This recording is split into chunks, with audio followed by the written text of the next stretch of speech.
જય શ્રી કૃષ્ણ, નમસ્કાર, પ્રણામ, સ્વાગત છે તમારું અમારી યુટ્યુબ ચેનલમાં। મિત્રો, આપણી આજની કહાની છે કુદરતનો ન્યાય। તો મિત્રો, આજની કહાની ખૂબ જ સમજવા લાયક અને વિચારવા લાયક કહાની બનવાની છે। તો તમને વિનંતી છે કે આ કહાનીને અંત સુધી ધ્યાનથી સાંભળજો અને લાઈક કરી બની શકે તો તમારા મિત્રો સાથે શેર કરજો। અને હજુ સુધી જો તમે અમારી ચેનલને સબસ્ક્રાઇબ ન કરી હોય તો અત્યારે જ તે સબસ્ક્રાઇબ કરી દેજો તથા કોમેન્ટ બોક્સમાં હર હર મહાદેવ જરૂરથી લખી દેજો, જેથી ભગવાન ભોલેનાથની કૃપા આપણા સૌ પર નિરંતર બની રહે। તો મિત્રો, તમારો વધુ સમય ન લેતા ચાલો શરૂ કરીએ આજની કહાની। આજે વિનોદના ઘરનું વાતાવરણ એકદમ ગમગીન હતું, કારણ કે વિનોદ તેમની માતાના અંતિમ સંસ્કાર કર્યા પછી હજુ તો પાછો જ ફર્યો હતો અને તે તેની માતાને યાદ કરીને વારંવાર રડી રહ્યો હતો। આંખોમાં આંસુ બંધ થવાનું નામ નહોતા લેતા।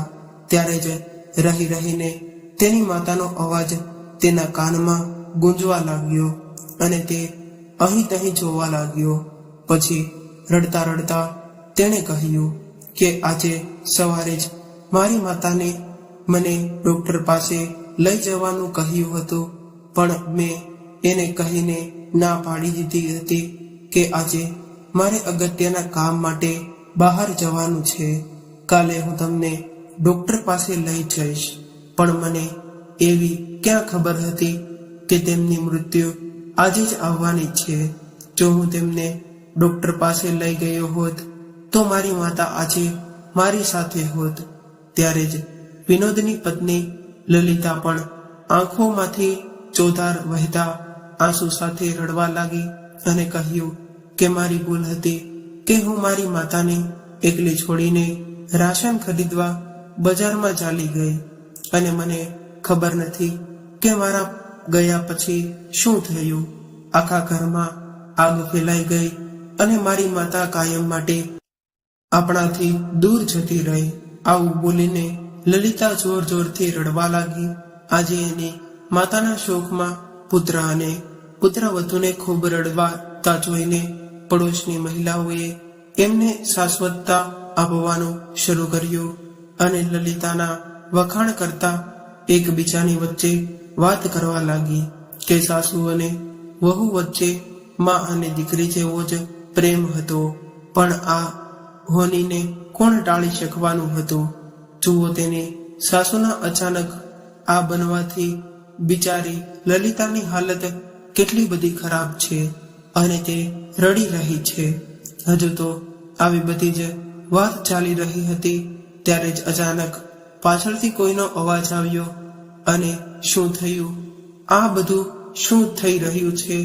આ અવાજ સાંભળીને જ્યારે લોકોએ પાછળ ફરીને જોયું તો બધા આશ્ચર્યચકિત થઈ ગયા અને જાણે તેના પગ નીચેથી જમીન સરકી ગઈ હોય તેવું લાગી રહ્યું હતું અને ચારે બાજુ હોબાળો મચી ગયો અને લલિતાને તેની આંખો પર વિશ્વાસ જ નહોતો કરી શકતી અને વિનોદના ચહેરા પર ખુશી અને આશ્ચર્યનો મિશ્રણ ભાવ હતો, કારણ કે વિનોદની માતા વિમળાબેન તેમની સામે ઊભી હતી। વિનોદ તેમના અંતિમ સંસ્કાર હમણાં જ કરીને આવ્યો હતો। તો ચાલો મિત્રો, તમને જણાવી દઈએ કે જે માતાના અંતિમ સંસ્કાર થોડી વાર પહેલા જ વિનોદે પોતાના હાથે કર્યા હતા, તો તે બધાની સામે સહી સલામત કેવી રીતે હતી। વિનોદ વિમળાજીનો એકમાત્ર સંતાન હતો। તેના પતિના અવસાન પછી પણ આર્થિક સ્થિતિ સારી ન હોવા છતાં પણ વિમળાબેને ખૂબ જ સારું શિક્ષણ આપ્યું અને તેની તમામ સુખ સુવિધાઓનો ત્યાગ કરીને તેના તમામ સપનાઓને પૂરા કરવાનો પ્રયાસ કર્યો। વિનોદ પણ આ વાત તો જાણતો હતો અને ઘણીવાર એની માતાને કહેતો હતો કે હું તને જીવનમાં કોઈ દિવસ તબક્કે એકલી નહીં છોડું, હું હંમેશા તારી સંભાળ રાખીશ, તને દરેક સુખ સુવિધા આપવાનો હું જ સારો પૂરો પ્રયાસ કરીશ। ધીમે ધીમે સમય પસાર થવા લાગ્યો અભ્યાસ પૂરો થયો અને વિનોદને એક સારી પ્રાઇવેટ કંપનીમાં નોકરી મળી ગઈ હતી. અને એક દિવસ પણ જલ્દી આવી ગયો કે જ્યારે લલિતા વિનોદની જિંદગીમાં તેમની પત્ની બનીને આવી ગઈ. વિમળાજી પણ તેમની વહુને ખૂબ જ લાડ પ્યાર કરી રહી હતી, કારણ કે તેમને કોઈ દીકરી પણ ન હતી. એટલે તેણે દીકરીના પ્રેમનો હિસ્સો પણ તેની વહુને જ આપી દીધો. લલિતાના પણ આ ઘરમાં આવીને ખૂબ જ ખુશ હતી, પણ આ માત્ર થોડા દિવસો માટે જ ચાલ્યું, કારણ કે અમૃતાને તો તેની માતા સાથે ફોન પર વાત કરવી અને પાર્ટીમાં જવાનું કે તેના મિત્રો સાથે શોપિંગ કરવાનું અને પોતાની જાત પર પૈસા ખર્ચવાનું પસંદ હતું. તેને ખરીદી કરવી ગમતી, પરંતુ જ્યારે પણ વિમળાજી તેમની પુત્રવધુ લલિતાને કોઈ પણ કામ કરવાનું કહેતા ત્યારે તે ખૂબ જ પરેશાન થવા લાગતી હતી અને તેમને ઘરની જવાબદારીઓ સાથે કોઈ લેવા દેવા જ ન હતા. હવે તે તેના સાસુમાં માત્ર ખરાબી જ જોતી હતી. ઘણીવાર તે તેની સહેલીઓને પણ ફોન પર એક જ વાત કહેતી હતી કે મને ખબર નથી કે હું કેવી જગ્યાએ આવી ગઈ છું. અહીં તો દરેકને ફક્ત પોતાની જ ચિંતા છે. હું આખો દિવસ કામ કરતી રહું છું. આ લોકોને તો આજ જોઈએ છે તેમની પુત્રવધુના નામે. તેમને તો ખાલી મુફતની નોકરાણી જોતી હતી કે આ લોકો તો એવું જ ઈચ્છે છે કે હું આખો દિવસ રસોડામાં રસોઈનું કામ કરતી રહું. આ ઘરમાં લગ્ન કરીને આવી ત્યારથી મારી પોતાની તો કોઈ જિંદગી જ નથી. ક્યારેક ક્યારેક તો મને ક્યાંય જઈને મરી જવાનું મન થાય છે.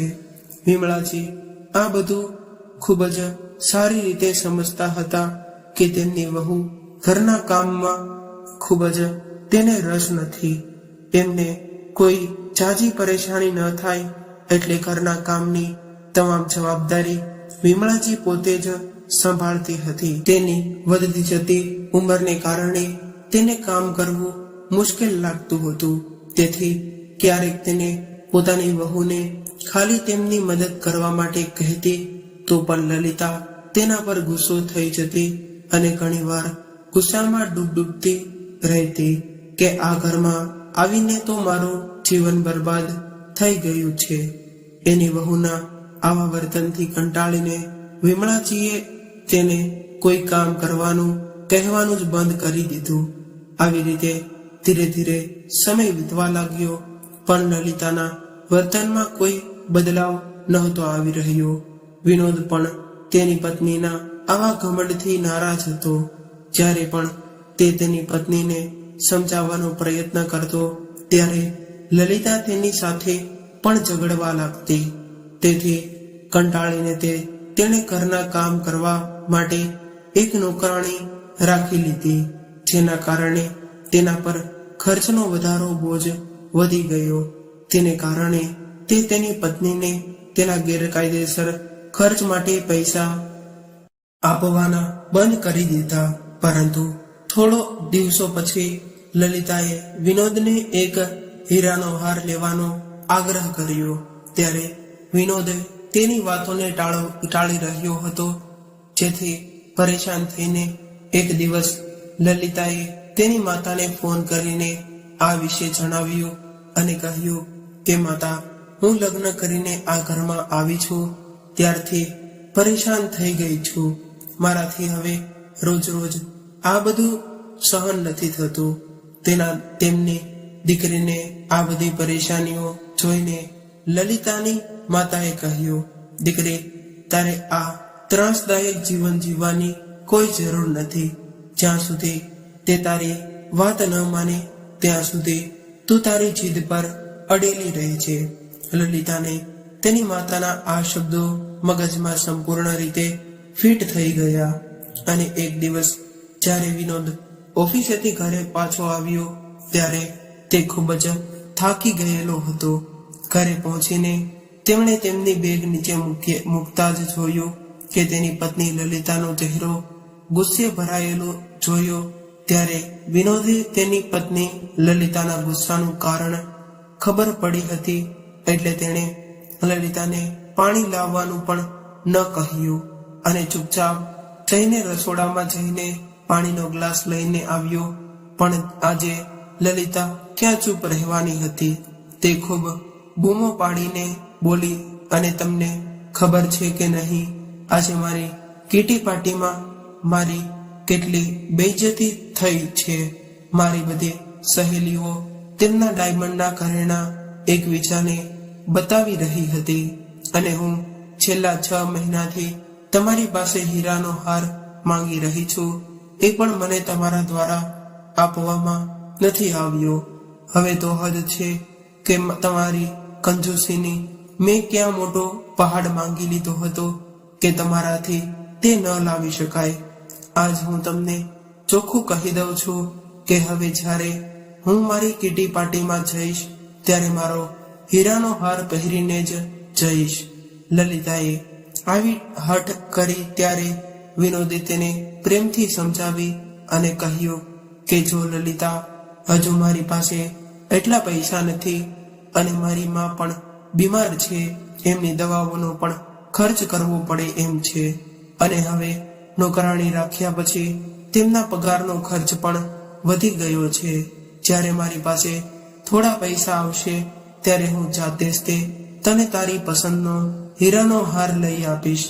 વિનોદની આવી વાત સાંભળીને લલિતા તે સમયે ચૂપ રહી ગઈ અને હીરાના હારના સપના જોવા લાગી. પરંતુ બીજા દિવસે જ્યારે વિનોદ ઓફિસેથી ઘરે પાછો આવ્યો ત્યારે તેનો ચહેરો ઉદાસ હતો.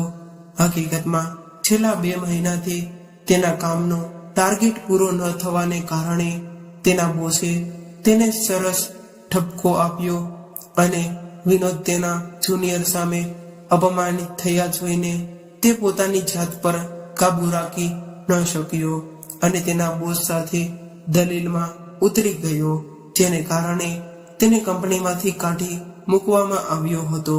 વિનોદને ઉદાસ જોઈને વિમળાજી એ તેને પોતાની પાસે બેસાડ્યો અને પૂછવા લાગ્યા કે શું થયું દીકરા, તું આટલો બધો ચિંતિત કેમ છે? ત્યારે વિનોદે તેની માતાને કહ્યું કે માં, આજે મને મારી કંપનીમાંથી કાઢી મૂકવામાં આવ્યો છે. અને પછી કહ્યું, માં, છેલ્લા કેટલાય મહિનાઓથી ઘરનું વાતાવરણ કંઈક એવું ચાલતું હતું જેને કારણે હું મારા કામમાં પૂરેપૂરું ધ્યાન આપી નહોતો શકતો અને મારા કામનો લક્ષ્ય હાંસલ કરી નહોતો શકતો, જેને કારણે બોસ મને ઠપકો આપવા લાગ્યા. પણ હું આ બધું કેવી રીતે સહન કરી શકું? તેથી મેં પણ ગુસ્સામાં તેમને 2-3 વાત કહી. આના કારણે બોસે મને કંપનીમાંથી છૂટો કરી મૂક્યો. પણ માં, ચિંતા કરવાની કોઈ જરૂર નથી. મને પણ જલ્દીથી જ બીજે ક્યાંક એના સારી નોકરી મળી જશે.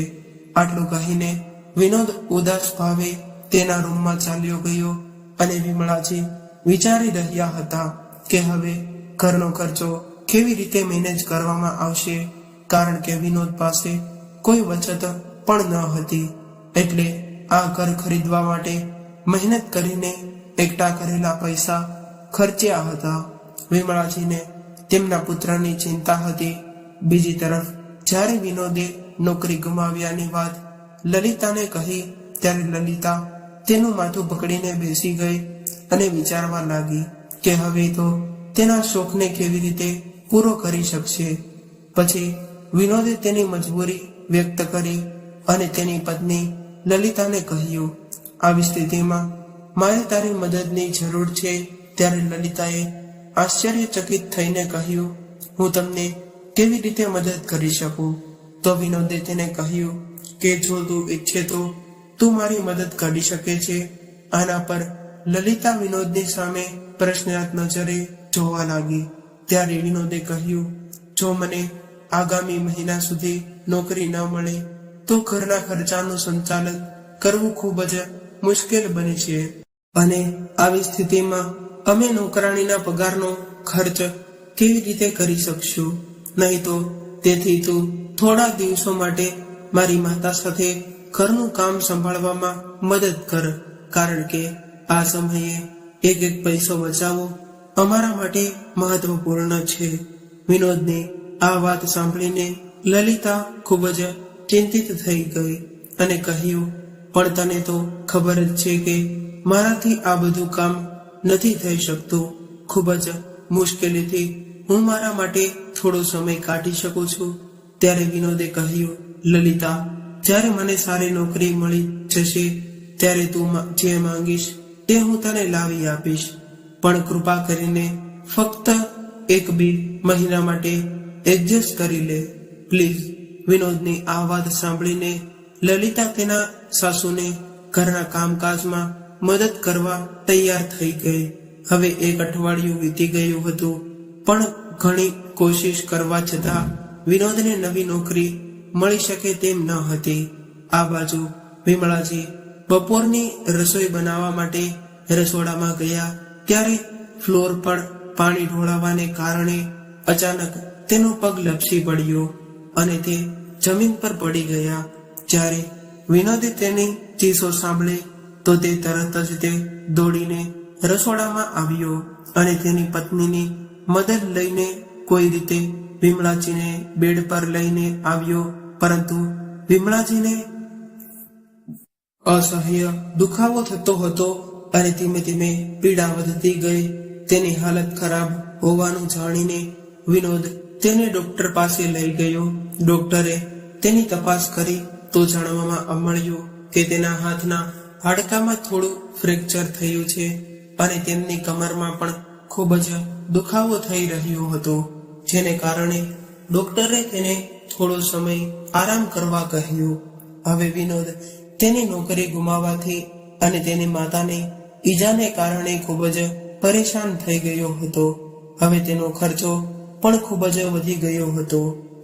પણ તેના કરતા વધુ લલિતા ચિંતિત થઈ ગઈ હતી, કારણ કે એક તરફ નોકરાણી ચાલી ગઈ હતી અને બીજી તરફ તેની સાસુ જે આખો દિવસ ઘરે નોકરાણીની જેમ કામ કરતી હતી તે હવે પલંગ પર બેસી ગઈ હતી. હવે રસોઈ, વાસણો સાફ કરવા અને કપડાને તે ધોવા, તે તમામ કામકાજની જવાબદારી હવે લલિતા પર આવી ગઈ હતી અને સાથે સાથે વિમળાજીનું તમામ કામ પણ તેને જ કરવાનું હતું. જો કે વિમળાજી કોઈક રીતે પોતાની લાકડીના સહારે બાથરૂમમાં જઈ શકતા હતા, પરંતુ તેમના હાથમાં તેમને ખોરાક આપવો, તેમને દવાઓ આપવી અને તેમના નાના મોટા કામો કરવા પણ તેમને લલિતાને જ મુશ્કેલ લાગતા હતા. વિનોદ ઘણીવાર નોકરીની શોધમાં વહેલી સવારે ઘરેથી નીકળી જતો હતો અને બાળકોને પણ શાળાએ જવું પડતું હતું. તેથી લલિતાને સવારે વહેલા ઉઠવું પડતું. એકવાર સવારે નાસ્તો પાણી પતાવીને લલિતા તેના રૂમમાં જઈને બેઠી હતી ત્યારે જ તેની માતાનો ફોન આવ્યો અને તેણે ફોન પર વાત કરવાનું શરૂ કર્યું. માતા, તને ખબર નથી કે મારા માથા પર મોટી સમસ્યા આવી ગઈ છે. અત્યારે હું આખો દિવસ એક નોકરાણીની જેમ આખો દિવસ કામમાં વ્યસ્ત રહું છું. એક ક્ષણ માટે પણ મને શાંતિ નથી. આ સમયે તમારી દીકરીની હાલત એક નોકરાણી કરતા પણ વધારે ખરાબ થઈ ગઈ છે. લલિતા તેની માતા સાથે ફોન પર વાત કરી રહી હતી ત્યારે અચાનક વિમળાજીનો અવાજ આવ્યો, વહુ, મને 1 કપ ચા બનાવી આપો ને, મને બહુ ઠંડી લાગી રહી છે. એમની સાસુમાની વાત સાંભળીને લલિતાએ તેની માને કહેવાનું શરૂ કર્યું કે હું શું કરું માં, મને ખબર નથી પડતી ક્યારે સાજી થશે મારી સાસુ. હવે તો ઘણા દિવસો થઈ ગયા છે પણ હજુ તે પથારીમાં જ પડી રહી છે. મને લાગે છે કે તેને કોઈ ઈજા નથી થઈ, પણ તે માત્ર ઈજા થવાનો ડોળ કરી રહી છે અને આખો દિવસ ઘરનું કામકાજ કરીને તો હું ચોક્કસ પાગલ થઈ જઈશ. અને અહીં આ રાણી આખો દિવસ પથારી પર આરામ કરે છે. જ્યારે માં અને દીકરી ફોનમાં વાતો કરી રહ્યા હતા ત્યારે ફરીથી વિમળાજીનો અવાજ આવ્યો, લલિતા વહુ, ઘરનું કામ થઈ ગયું હોય તો મારા માટે ચા નાસ્તો બનાવી આપજે, મને બહુ ભૂખ લાગી છે. સાસુનો અવાજ સાંભળતા જ લલિતા ગુસ્સામાં ફોન મૂકીને ઊભી થઈ અને પગ પછાડતી રસોડામાં ગઈ અને તેણે ચા બનાવી અને સાથે જ તે 2 રોટલી લઈને તેની સાસુ સામે ફેંકતા કહ્યું કે થોડો સમય ધીરજ નથી રાખી શકતા? હું પણ માણસ છું. હું સવારથી કામ કરીને થાકી ગઈ હતી, તેથી થોડી વાર માટે જ્યારે હું મારા રૂમમાં જઈને આરામ કરવા બેઠી તો તમને એવી કઈ મોટી મુસીબત આવી ગઈ હતી કે રાડે રાડ કરવા લાગ્યા. થોડી વાર માટે પણ તમારાથી ભૂખ સહન નથી થતી. પુત્રવધૂના આવા તીક્ષ્ણ શબ્દો સાંભળીને વિમળાજીએ આંખમાં આંસુ સાથે કહ્યું, વહુ, મને પણ વારંવાર તને કોઈ તકલીફ આપવી ગમતી નથી, પણ શું કરું? મજબૂરીને કારણે હું પથારી પર સૂઈ રહી છું, અને આજે મારી આવી હાલત ન હોત તો હું ક્યારેય પણ બેઠી ન હોત. અને પછી સુખ દુઃખ અને મુશ્કેલીમાં પરિવારના સભ્યો જ એકબીજાને કામ આવે છે. એટલે લલિતાએ કહ્યું, જ્યારે બેઠા બેઠા બધું જ મળી જતું હોય તો પછી આવા નકામા ભાષણો આપવાની શું જરૂર છે? હજુ તો એ વાત ચાલતી હતી ત્યારે જ તે લલિતાનો ફોન ફરી રણકવા લાગ્યો અને ફરી તેની માતાએ તેને ફોન કર્યો. દીકરી લલિતા, તારી આ હાલત જોઈને મને તારી ખૂબ જ ચિંતા થાય છે કે મારી દીકરીને કેવી રીતે મુશ્કેલીઓનો સામનો કરવો પડે છે. ત્યારે લલિતાએ કહ્યું કે શું કરું માં? એક બાજુ હું આર્થિક તંગીનો સામનો કરી રહી છું અને બીજી બાજુ દિવસભર આ મહારાણીના નખરા. હવે તો મને કંઈ સમજાતું નથી કે આ મારી સાસુથી કેવી રીતે છુટકારો મેળવવો જોઈએ. જો હું તેમને વૃદ્ધાશ્રમમાં મોકલવાનું કહું તો તમારા જમાઈ આ વાત ક્યારેય મંજૂર નહીં કરે. માં, તને જ તે કહો કે આ સમસ્યાનો ઉકેલ શું છે? લલિતાએ નિરાશ સ્વરે કહ્યું. પછી તેની માતાએ કહ્યું, દીકરી, તું ચિંતા ન કર, મારી પાસે આ સમસ્યાનો ઉકેલ છે. તેની માતાની આ વાત સાંભળતા જ લલિતાએ કિલકિલાટ શરૂ કર્યો અને ખૂબ જ આનંદથી પૂછવા લાગી, એવો કયો ઉપાય છે માં? મને જલ્દી બતાવો. તો તેની માતાએ કહ્યું, મારી પાસે એક ઉપાય છે કે જે તારી બધી જ સમસ્યાઓનું સમાધાન કરશે. એ ઉપાય એવો છે કે એક કાંકરે 2 પક્ષીઓને મારી નાખશે.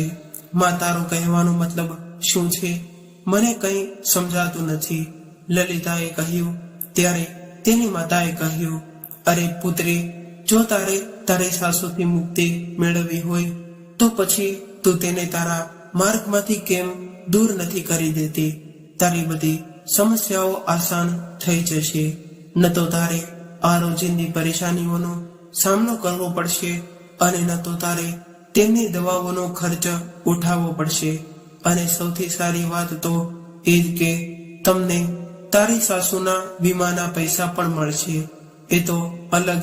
તેમની માતાની આવી વાત સાંભળીને લલિતાએ મોઢું ચડાવીને બોલી કે શું માં, તમે કેવા પ્રકારની વાતો કરો છો? તમારો વિચાર કેવો બેકાર છે. શું તે તમારો વિચાર છે હું મારી સાસુને મારા માર્ગમાંથી કેવી રીતે દૂર કરી શકું? તેની માતા કંઈ બોલે તે પહેલા જ કુરિયર વાળાએ ડોરબેલ વગાડી એટલે લલિતાએ ફોન કટ કરી દીધો અને કુરિયર લેવા માટે જતી રહી અને ફરી પોતાના કામમાં વ્યસ્ત થઈ ગઈ. પરંતુ કામ કરતી વખતે લલિતા તેની માતાએ કહેલી વાતો યાદ કરી રહી હતી. એ વાતો દિવસે તે વિચારમાં મગ્ન રહી કે તેનો ઉકેલ કેવી રીતે શોધવો. પછી તે તેની માતાએ આપેલા સૂચન વિશે વિચારવા લાગી. પહેલા તો તેની માતાએ જે કહ્યું તે તેને હાસ્યાસ્પદ લાગતું હતું, પણ હવે તે દિશામાં પગલાં ભરવાનું વિચારી રહી હતી. તેને લાગવા માંડ્યું કે આવું પગલું ભરીને તે તેની તમામ સમસ્યાઓમાંથી મુક્ત થઈ જશે. ઘણો વિચાર કર્યા પછી તેને એક વિચાર આવ્યો આગળના દિવસે સવારે વિમળાજી એ તેમના દીકરાને કહ્યું, વિનોદ, મારે આજે ડોક્ટર પાસે જવાનું છે. તો વિનોદે કહ્યું, માતા, હું આજે તમારી સાથે નહીં આવી શકું, કારણ કે મારો ઇન્ટરવ્યુ છે અને મને એવું લાગે છે કે આજે તે ઉકેલાઈ જશે. હું તને કાલે ડોક્ટરને મળવા લઈ જઈશ. આટલું કહીને વિનોદ તેની માતાના આશીર્વાદ લઈને ઇન્ટરવ્યુ માટે ચાલ્યો ગયો. વિનોદના ગયા પછી લલિતા તેના નાપાક પ્લાન બનાવવા લાગી. તે રસોડામાં ગઈ અને ગેસનું રેગ્યુલેટર ચાલુ કરીને મૂકી દીધું અને ઝડપથી પૈસા અને થેલી લઈને શાકભાજી લેવા બજારમાં જતી રહી. અને જતી વખતે તેણે ઘરની લાઈટો પણ બંધ કરી દીધી.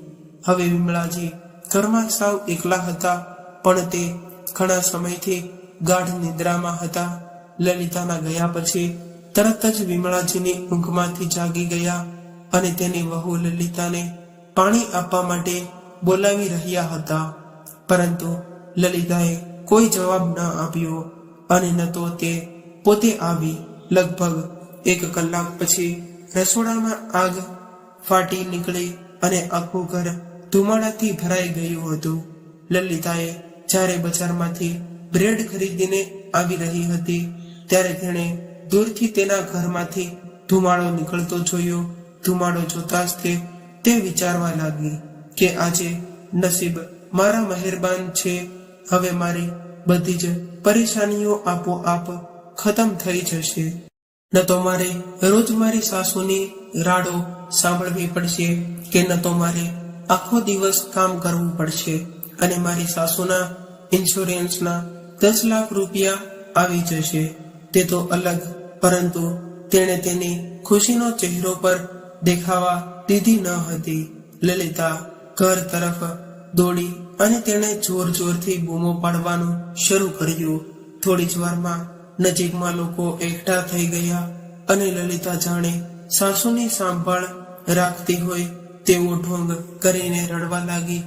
તેણે તેના સાસુની ચિંતા હતી અને તે તેના ઘરની અંદર જવા લાગી ત્યારે લોકોએ તેને અંદર જતા અટકાવી. એ સમયે વિનોદ પણ ઘરે પાછો આવી ગયો હતો.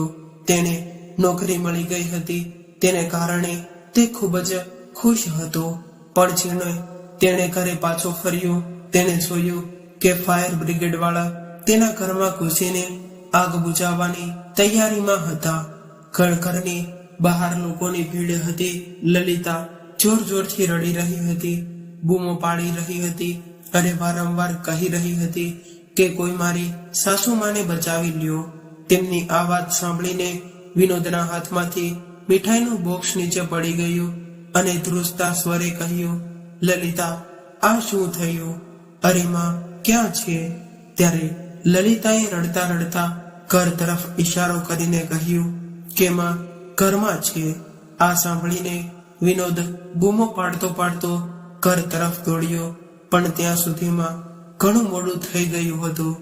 ઘરમાં લાગેલી આગ તો ઓલવાઈ ગઈ હતી, પણ અંદર જતા જ બધાએ જોયું કે એક વૃદ્ધ સ્ત્રીની લાશ પડી હતી, જે આગમાં બહાર રીતે દાઝી રહી હતી. આ બધું જોઈને વિનોદેને કહેવાનું દુઃખ હતું કે કોઈ ઠેકાણું ન રહ્યું અને માં ચીસો પાડતા વિનોદ જોર જોરથી રડવા લાગ્યો. તો બીજી તરફ લલિતા પણ જાણે તેની દુનિયા છીનવાઈ ગઈ હોય તેમ ચીસો પાડી રહી હતી. બધા સંબંધીઓને જાણ કરવામાં આવી અને 2 કલાક પછી વિમળાજીના અંતિમ સંસ્કાર પણ કરવામાં આવ્યા. ત્યારબાદ સૌ કોઈને ઘરે પહોંચી ગયા હતા. રસોડામાં ફેલાયેલી આગને કારણે રસોડા અને હોલને ખૂબ જ નુકસાન થયું હતું, જ્યારે અન્ય રૂમમાં કોઈ ખાસ નુકસાન નહોતું થયું. ક્યારે વિનોદ તેની માતાને યાદ કરતો અને ક્યારે તેના ઘરને જોતો, જે ઘરમાં તેની માતા સાથે જોડાયેલી યાદો હતી. બીજી બાજુ લલિતા રડવાનો ડોળ કરતી હતી અને ચિંતા કરતી હતી કે તેની માતા હજુ સુધી કેમ નથી આવી. વિનોદ તેની માતાના દુઃખમાં સતત રડી રહ્યો હતો. જ્યારે લલિતા પણ રડવા લાગી હતી અને દુઃખ વ્યક્ત કરી રહી હતી. આજે પાડોશીની મહિલાઓ ક્યારેય લલિતાને ગળે લગાવીને સાથ આપી રહી હતી તો ક્યારેય વાતો કરીને આશ્વાસન આપી રહી હતી. લલિતાની આંખોમાંથી મગરમચ્છના આંસુ વહી રહ્યા હતા. ત્યારે જ અચાનક દરવાજામાંથી કોઈ અંદર આવ્યો અને અવાજ સંભળાયો, શું થયું? આ બધું શું ચાલી રહ્યું છે? આ અવાજ સાંભળીને લોકો પાછળ ફરીને જોવા લાગ્યા, પણ જેમણે પાછળ જોયું તે માત્ર જોતા જ રહી ગયા અને અચાનક તમામ લોકોના હાહાકાર મચી ગયો. જેવું વિનોદે પાછળ ફરીને જોયું ત્યારે તેમના આશ્ચર્યની કોઈ સીમા ન હતી. કારણ કે ત્યાં બીજી કોઈ નહીં પરંતુ વિમળાજી પોતે જ ઊભા હતા. વિનોદ તેને ત્યાં ઊભેલી જોતા જ જોર જોરથી બૂમો પાડવા મળ્યો કે માં, અને માં દોડી દોડીને વિનોદે તેને ત્યાં ઊભેલી જોતા જ તે જોર જોરથી બૂમો પાડી માં, અને દોડીને તેની માતાને ગળે વળગી ગયો અને વિમળાજીને પોતાની સામે ઊભેલા જોઈને તેની વહુ લલિતાની આંખો ફાટેલી રહી ગઈ અને તેને લગભગ ચક્કર આવવા લાગ્યા અને તે પડી ગઈ. તે કંઈ સમજી શકે તેમ ન હતી અને તે વિચારી રહી હતી કે આ કેવી રીતે શક્ય બને છે કે તે તેની માતાને તેના અંતિમ સંસ્કારની તે હમણાં જ ઘરે પરત ફર્યા હતા. તે તેની સામે જીવંત અને સલામત ઊભી હોય અને જો વિમળાજી અહીંયા ઊભા હોય તો એ મહિલા કોણ હતી કે જેના અંતિમ સંસ્કાર તેણે થોડી વાર પહેલા જ કર્યા હતા?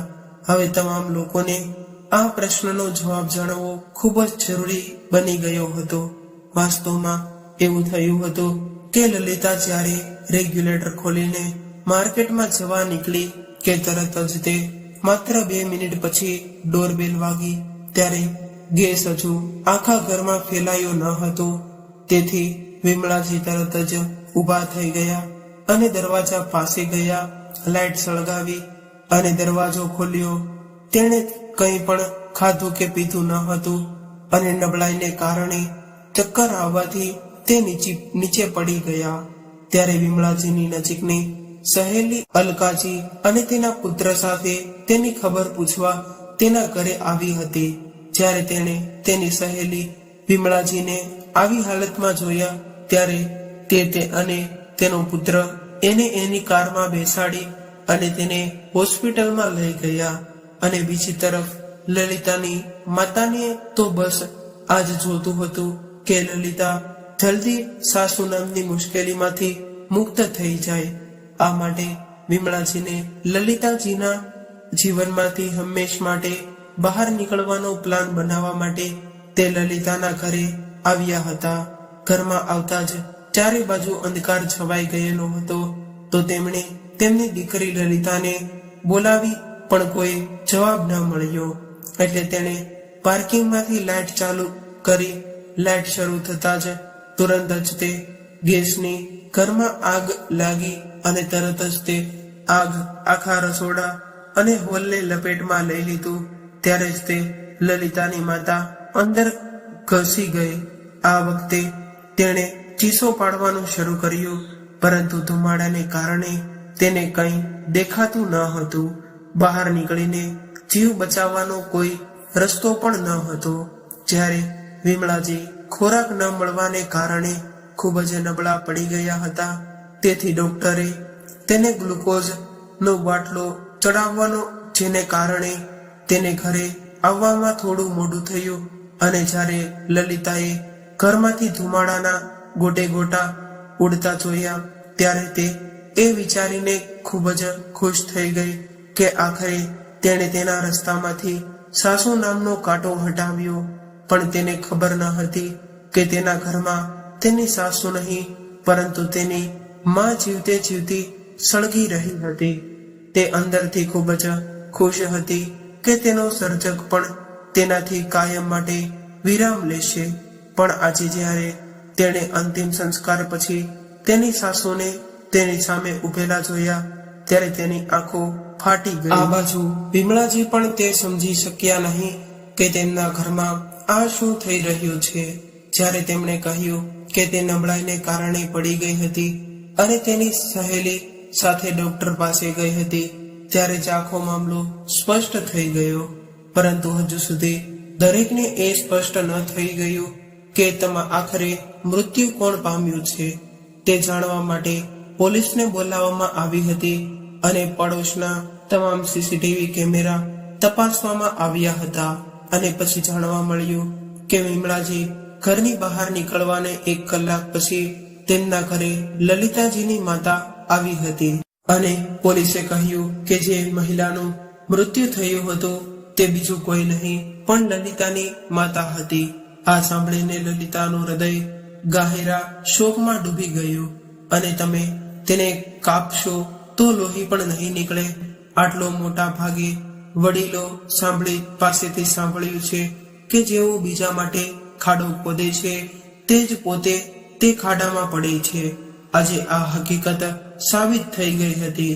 હવે તો લલિતાને તે પણ સમજાઈ ગયું હતું કે જે ઝાડ તે તેની સાસુ માટે પાથરી હતી તે ઝાડમાં આજે તેમની પોતાની જ માં ફસાઈ ગઈ હતી અને આગમાં ખરાબ રીતે દાઝી ગઈ હતી. તેણે પોતાના હાથે જ તે પોતાની માતાની જિંદગીનો અંત આણ્યો. હવે કુદરતનો ન્યાય થયો હતો અને આ ન્યાય જોઈને લલિતા પાસે કોઈ શબ્દ ન હતા. શોકના આંસુ હવે વાસ્તવિકતામાં આંસુમાં પરિવર્તિત થઈ ગયા હતા. લલિતા ઉપર હવે દુઃખનો પહાડ તૂટી પડ્યો હતો અને આ બધું કેવી રીતે થઈ ગયું? માં, તમે પાછા આવી જાઓ. તમે મને છોડીને નહીં જઈ શકો. આવા સમયે વિમળાજી તેને સાથ આપી રહ્યા હતા. જેમના માટે તેણે આટલું મોટું કાવતરું ઘડ્યું હતું તે તેની સંભાળ રાખી રહી હતી, તેને પકડી રહી હતી અને તેના ખભા પર માથું ટેકવીને તેને પ્રોત્સાહિત કરી રહી હતી. સાસુના પ્રેમને જોઈને તેનું અંતર્મન તેને ધિક્કારી રહ્યું હતું. તે શરમાઈ ગઈ હતી પણ કદાચ તેને ખ્યાલ આવતો હતો અને સમય લાગ્યો હતો. લલિતાના જોરથી રડવાનો અવાજ આખા ઘરમાં ગુંજી રહ્યો હતો. પણ આ બધું કુદરતે તેને આપેલા તેમના કર્મોનું પરિણામ હતું. તો મિત્રો, તમને આ કુદરતનો ન્યાય કેવો લાગ્યો? કોમેન્ટ બોક્સમાં જરૂર જણાવજો. આ કહાની પસંદ આવી હોય તો વિડીયોને લાઈક તેમજ તમારા અન્ય મિત્રો સાથે શેર કરજો અને આવી જ કહાની સાંભળવા માંગતા હોય તો આ ચેનલને સબસ્ક્રાઇબ જરૂરથી કરજો. તો ચાલો ફરી મળીશું એક નવા કહાની સાથે. ત્યાં સુધી સૌને મિત્રોને મારા જય શ્રી કૃષ્ણ, રાધે રાધે, હર હર મહાદેવ. આ કહાનીને પૂરી સાંભળવા માટે ખૂબ ખૂબ આભાર. Thank you.